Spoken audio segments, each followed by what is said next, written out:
नमस्कार, आप देख रहे हैं इंडिया बोल रहा है। मैं हूं आपके साथ विवेक शांडिल्य। होर्मुज पर सुपर पावर अमेरिका की हेकड़ी निकलती जा रही है। जिस इरादे के साथ अमेरिका ईरान पहुंचा था वो इरादे तो पूरे नहीं हुए, लेकिन जो हालात अमेरिका के बन रहे हैं, जाहिर सी बात है उसे देखकर ट्रंप के पसीने छूट रहे हैं। स्ट्रेट अप होर्मुज पर इस वक्त ईरान का फुल कंट्रोल है, जिससे अमेरिका तेल की एक एक बूंद के लिए त्राहिमाम कर रहा है। बेशक आंकड़ों के लिहाज से वो आपको ये दिखाने की कोशिश करे कि अमेरिका इस वक्त दुनिया का सबसे बड़ा ऑयल मैन्युफैक्चरर है, लेकिन हकीकत तो यह है कि अमेरिका में तेल की कीमतें आसमान छू रही हैं और अमेरिकन तेल के लिए त्राही त्राही कर रहे हैं, जिससे अमेरिका कांप रहा है। हालात यह है कि ईरान अब ट्रंप और अमेरिका को तेल के एक एक बूंद के लिए तरसाने की तैयारी भी कर रहा है। लेकिन ठहरिए, व्हाइट हाउस में बैठे डोनाल्ड ट्रंप की हालत क्या है? डोनाल्ड ट्रंप तो अमीर आदमी, उन्हें कोई फर्क पड़ने वाला नहीं, वो अपनी धुन में मगन है, वो अपने मुंह मियां ही मिट्ठू बन रहे हैं। दुनिया उनके सनकीपन का शिकार हो रही है, लेकिन ट्रंप दावा कर रहे हैं कि अमेरिकी टेरिटरी होर्मुज बन चुका है। गल्फ ऑफ ओमान में अमेरिका ने अपनी पूरी नौसेना का ब्लॉक लगा रखा है, लेकिन ईरान ने क्या किया? ईरान ने सीधे अमेरिकी नाकेबंदी के मुंह पर जोरदार तमाचा जड़ते हुए अपनी संसद में एक ऐसा प्रस्ताव पारित कर दिया जिससे वॉशिंगटन की नींद उड़ गई। ईरान ने साफ साफ कह दिया कि होर्मुज हमेशा के लिए बंद है और जो भी जहाज यहां से गुजरेगा उसे टैक्स देना ही होगा। इसे कहते हैं अमेरिका के नेवल ब्लॉकेड की आंखों में आंखें डालकर चुनौती देना।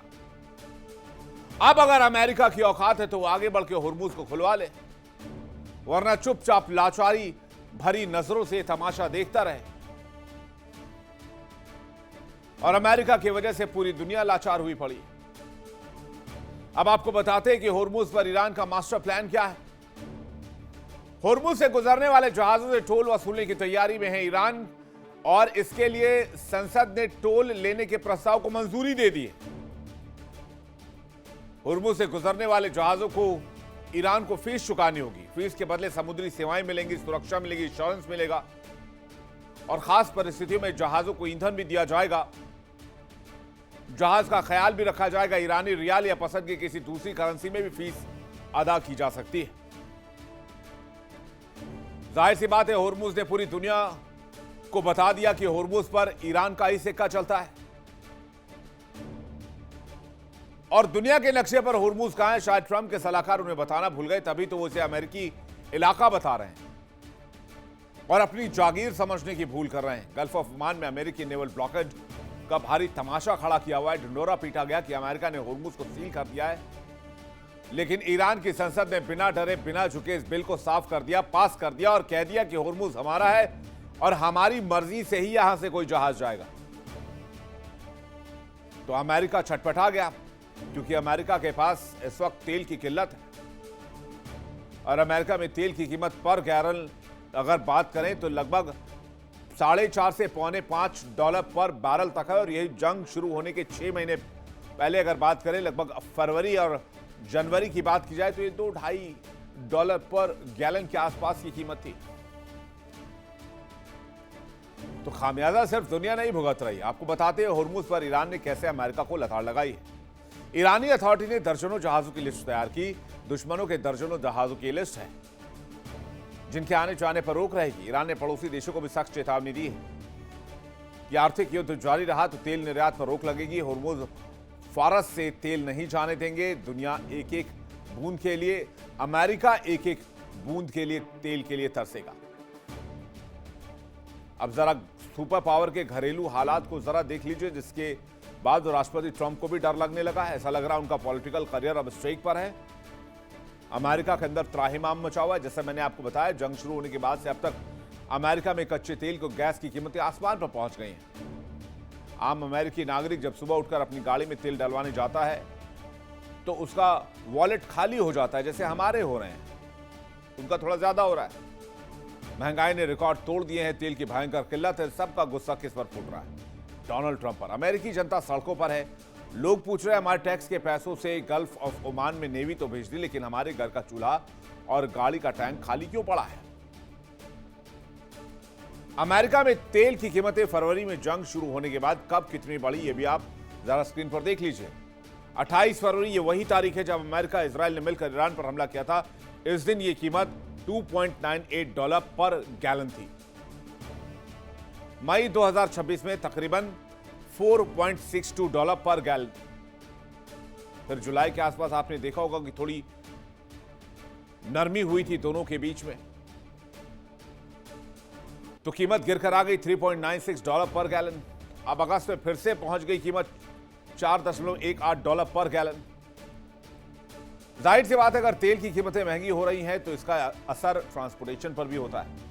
महंगाई बढ़ना लाजमी है, लेकिन ट्रंप को अपने लोगों की इस तकलीफ से कोई परवाह नहीं है। वो होर्मुज को लेकर अपनी अलग खिचड़ी पका रहे हैं।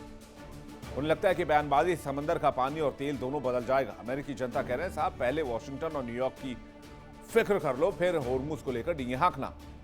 अगर ईरान ने यहां पूरी तरह से कुंडी लगा दी है, यानी होर्मुज को पूरी तरीके से सील कर दिया है, तो ट्रंप वाकई एक एक तेल के बूंद के लिए तरस सकते हैं, यानी कि अमेरिका को प्रॉब्लम हो सकती है।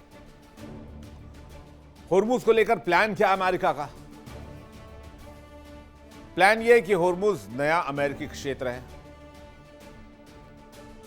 होर्मुज पर अमेरिका का कंट्रोल बताने की रणनीति है। ईरान के बंदरगाह और होर्मुज के आसपास यूएस नेवल ब्लॉकेड है। ईरान के तेल निर्यात पर पाबंदी लगाने की कोशिश है। अमेरिका ने होर्मुज के दक्षिणी हिस्से में गुप्त कॉरिडोर भी बनाया, जहां से तेल निकालने की कोशिश की जा रही है। लेकिन एक बहुत मशहूर कहावत है, गाल बजाने से कुछ नहीं होता, जमीन पर एक्शन लेना होता है। डोनाल्ड ट्रंप एक्शन की बजाय गाल बजा रहे हैं। ट्रंप सोच रहे हैं पाबंदियां लगाकर ईरान को घुटनों पर ले आएंगे। पाबंदियां ईरान पर 1979 से लगी हुई है। ट्रंप की हेकड़ी इस वक्त ईरान के इरादों के सामने पस्त नजर आ रही है। अमेरिका की इकोनॉमी को झुलसा रही है। अगर ट्रंप ने अपनी जिद नहीं छोड़ी तो वो दिन दूर नहीं जब सुपर पावर कहलाने वाला देश एनर्जी क्राइसिस के दलदल में फंसा नजर आएगा। तो क्या ट्रंप की गलत नीतियों की वजह से अमेरिका का सूर्यास्त होने वाला है, और क्या वाकई अमेरिका इस वक्त बहुत बड़ी एनर्जी क्राइसिस में है? बातचीत करने के लिए एक बड़ा पैनल हमारे साथ जुड़ रहा है। मेजर जनरल के सिन्हा हमारे साथ जुड़े, रक्षा विशेषज्ञ विंग कमांडर आलोक साय हमारे साथ जुड़ रहे हैं, रक्षा विशेषज्ञ पूर्णिमा नाथ, भू राजनीतिक विश्लेषक, जियोपॉलिटिकल एक्सपर्ट अमेरिका से लाइव, मौलाना नाजिम अशरफी, ईरान मामलों के जानकार हमारे साथ जुड़ रहे हैं, और डॉक्टर अचिताभ हमारे साथ जुड़ रहे हैं, विदेश मामलों के जानकार।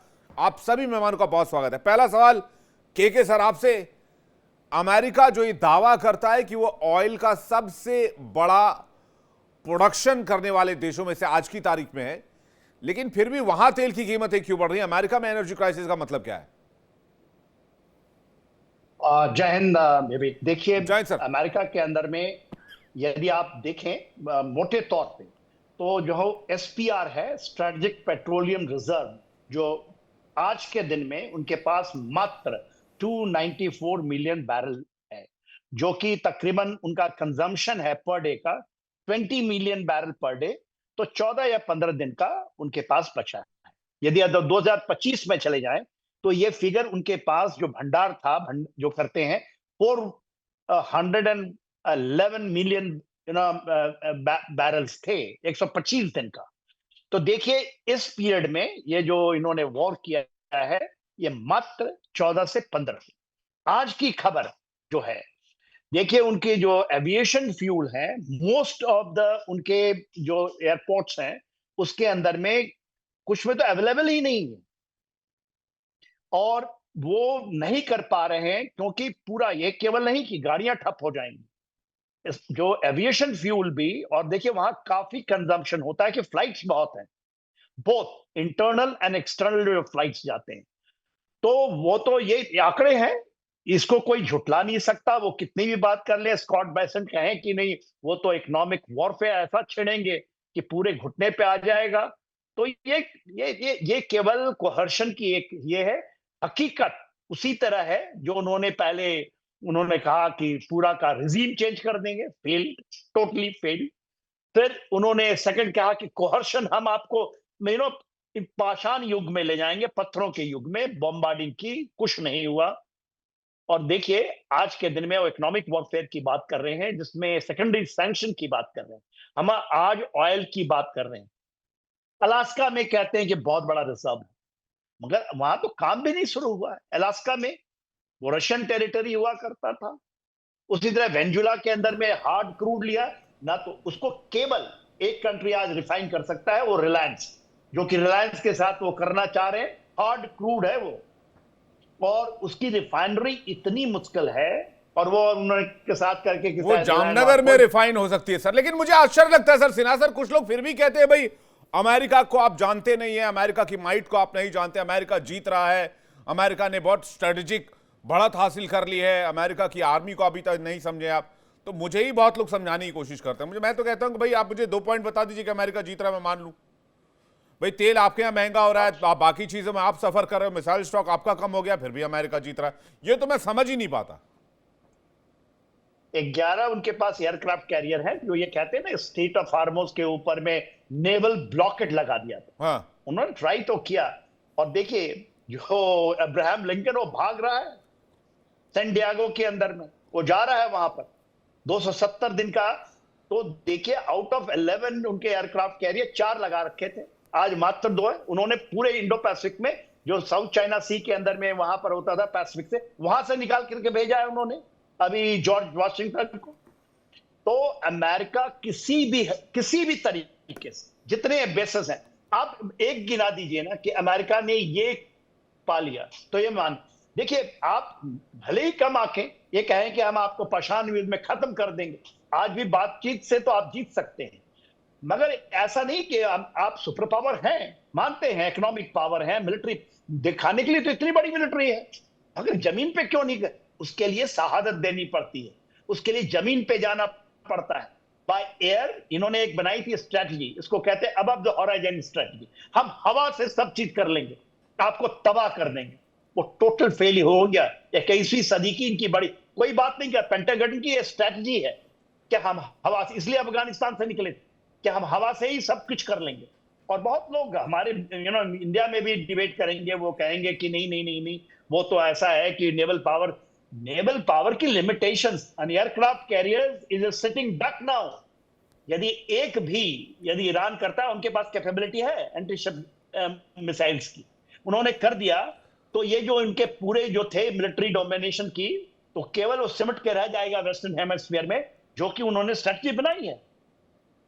जिस तरह से वो कर रहे हैं इस ईस्टर्न हेमिस्फीयर में करना चाह रहे हैं, आज के दिन में पूरे फंसे हैं बहुत बुरी तरह। उनका इतना ज्यादा, यही उनका डिक्लाइन पावर है। अमेरिका डिक्लाइन पावर है, ठीक है, सुपर पावर है, बहुत बड़ा मिलिट्री पावर है, इकोनॉमिक पावर है, मगर डिक्लाइनिंग है ना। और हर एक कोई भी पावर जो होती है उसकी एक डिक्लाइनिंग टाइम आती है। इतनी जल्दी डिक्लाइन होगा, मुझे कभी आकलन नहीं था इसका। बिल्कुल, ये बिल्कुल क्लियर है। लेकिन आलोक साहब मानते ही नहीं है। आलोक साहब सर को मैंने कई बार बोला कि सर आप बेशक अमेरिका पर यकीन करो, मैं नहीं कर रहा। आपको लग रहा है अमेरिका जीत रहा है, मैं नहीं मानता अमेरिका जीत रहा है। आपको लग रहा है अमेरिका एक दिन उठ के खड़ा हो जाएगा, कब्रिस्तान से बाहर आ जाएगा और अमेरिका जो है वो ईरान को ढा देगा। भाई आप पहले अपने पेट्रोल डीजल की प्राइस तो कम करो, $2 पर गैलन पर लेकर तो आओ। अगर आप दुनिया में सबसे ज्यादा तेल बना रहे तो तेल जा कहां रहा है? आप तेल बना नहीं रहे, आपका तेल निकाला जा रहा है। आलोक जी। हाँ विवेक जी नमस्कार। देखिए मैं इससे बिल्कुल सहमत हूँ कि अमेरिका की हालत वहाँ पतली है। और हमारे जनरल के सिन्हा सर ने जो बताया कि वहाँ का ऑयल रिजर्व्स भी कम हो रहा है। हालांकि जो जेट फ्यूल है उसके रिजर्व्स की कमी की बात अभी नहीं आई है, उसकी रिपोर्ट्स मैंने पढ़ी अभी, लेकिन फिर भी ऑयल तो कम हो रहा है, इसमें कोई शक नहीं। ऑयल की प्राइसेस बढ़ी हैं, $4 से ज्यादा हो गया है, जो कि 2-3 के आसपास घूमता रहता, 3.3 के आसपास रहता था, अभी 4.5 के आसपास चल रहा है। तो कहने का मतलब यह है, मैं 2-4 और बातें बताऊंगा विवेक जी, जिससे यह साफ पता चलेगा कि अमेरिका की हालत वहां पतली होने जा रही है। एक तो यह कि पूरे जो आसपास के देश हैं, सिर्फ मिडिल ईस्ट ही नहीं, एक तो मिडिल ईस्ट पर पहले मैं बता दूं कैसे ईरान ने दबाव बनाना शुरू किया।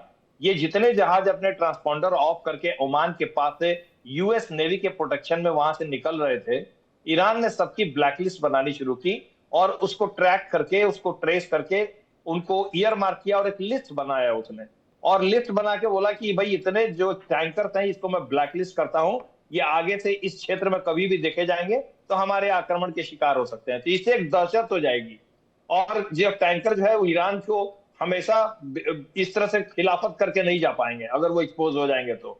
दूसरी बात यह है कि आप देखिए अभी ये भी बात चलने लगी है कि ईरान को भी ये जो इस्लामिक 3 देशों का जो संगठन हुआ है, क्या ईरान को भी इसमें शामिल किया जाए। ईरान ने बोला कि हमें अभी कोई इनविटेशन तो नहीं मिला है, लेकिन हम इसके पक्ष में है। ईरान ने भी अपना पक्ष दिखाया है।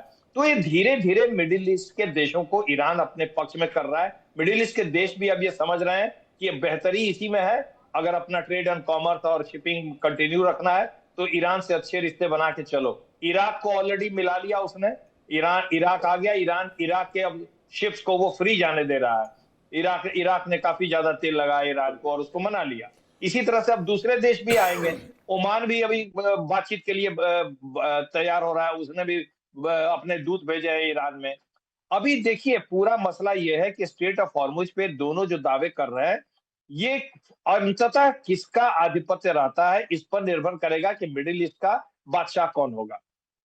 अगर ईरान इसमें सफल हो जाता है, बाकी सारे टैंकर्स बाकी देशों को हड़का करके अपने पक्ष में लेके आता है, तो ईरान इस क्षेत्र का बादशाह उसकी हो जाएगी, इसमें कोई शक नहीं है। अमेरिका जो कह रहा है कि वो उसके क्षेत्र में है स्ट्रेट ऑफ हॉर्मुज और उसका पूरा कब्जा है इस पर, तो वहां के वाइस प्रेसिडेंट ने ही क्वेश्चन मार्क खड़ा कर दिया है। भाई किस बात का आपका पूरा अधिकार, जब आप खुद बचा करके ट्रांसपोंडर ऑफ करके और इतने डर के जा रहे हो, और बीच बीच में 2 टैंकर पर भी आक्रमण हो गया। अब यही नहीं, रेड सी पर भी आक्रमण हो गया। वो एक सऊदी अरेबिया का जो टैंकर था वहां पर उसको मार दिया यानबू नदी के पास में। यही नहीं, अभी बुल्गारिया में विवेक जी, बुल्गारिया में अमेरिकन एयर रिफ्यूलर्स लैंड किए थे, तो ईरान ने धमकी दे दिया बुल्गारिया को कि आप अगर वहां कोई भी देश उस क्षेत्र में अगर अमेरिकन टैंकर को, अमेरिकी फाइटर जहाज को रखता है तो वो शिकार हो सकता है हमारे आक्रमण का। तो बुल्गारिया ने अमेरिका से बातचीत करके जल्दी से वहां से टैंकर हटाए। अगर ईरान के मिसाइल आक्रमण की इतनी दहशत आसपास के देशों में है। देखिए इंडिया डेली 24/7 अब आपके स्मार्ट टीवी पर। इंडिया डेली मौजूद है सभी डिजिटल प्लेटफॉर्म पर लाइव और लगातार। इंडिया डेली 24/7 हर दिन राष्ट्र को समर्पित।